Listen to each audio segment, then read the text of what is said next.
Okay, you guys, I'm back with my last video of the night, and I'm going to be talking about how I have adapted the temperature circuit from the book to be able to display and read the RGB LED into the pins, so that way it can display a color in coordination with its temperature reading.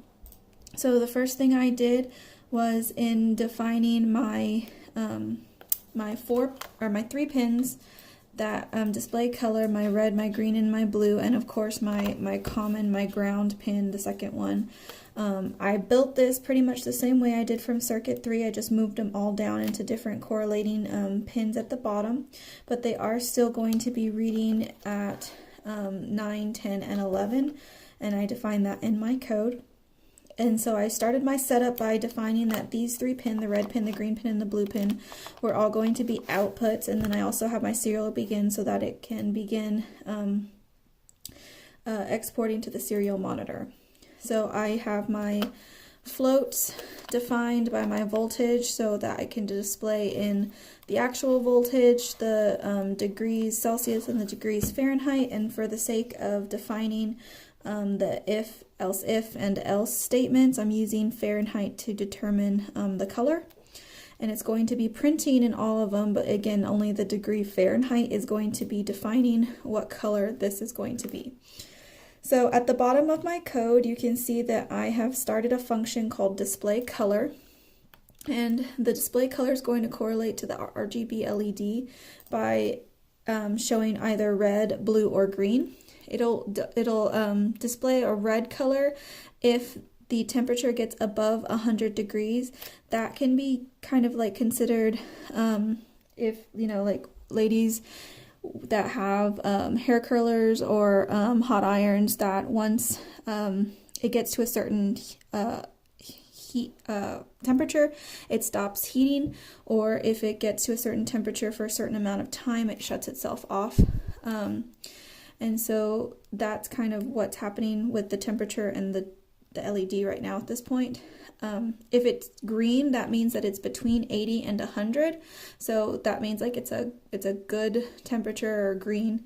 And then if it's below 80, it's going to be blue. So if we read my if, else if, and else statements, the first condition of if is if the temperature is reading at above 100 degrees, this will be the RGB LED will turn red.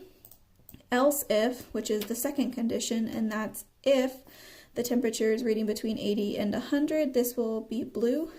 Or else, if it's below 70, it'll be green if it's between 80 and 100, and it'll be blue if it's under 80. So, plugging this in, and we'll see what the current temperature is.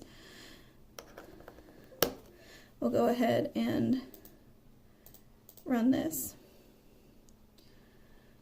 Okay, no issues right now, and then we're going to turn on our serial monitor to see what the temperature is.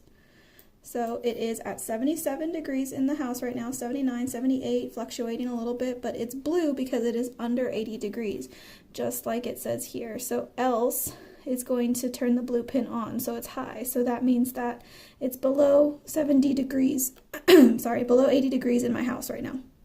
So if I want this to turn to green, I'm going to take my handy dandy hairdryer, and I'm going to get it up to where it's displaying on the serial monitor between 80 and 100 degrees. So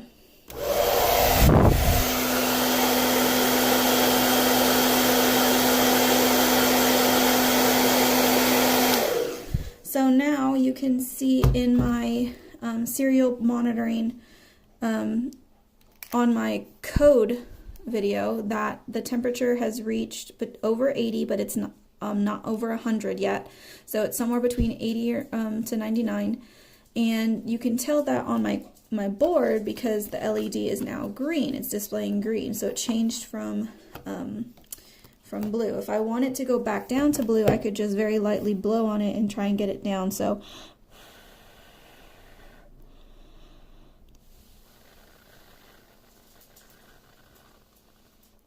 And there you go. It went back down under 80. So it's going to fluctuate now between 80 and 79, I'm sure. Yep, see, it's going right back and forth. So if I want to get it to above 100 degrees, I'm just going to hold the hairdryer on it for longer.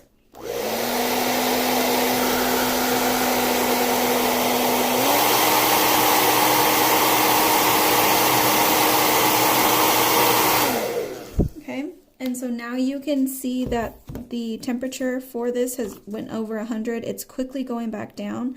And so if I want to be able to control the color, I'm just going to go ahead and change the temperature. And it quickly went over 100 again, and then it's going to quickly come right back down, and soon it's going to turn back to green because it'll get under 100 degrees. And there we go. So this is how I controlled my temperature I controlled the RGB LED light with the temperature sensor, and so that is my project.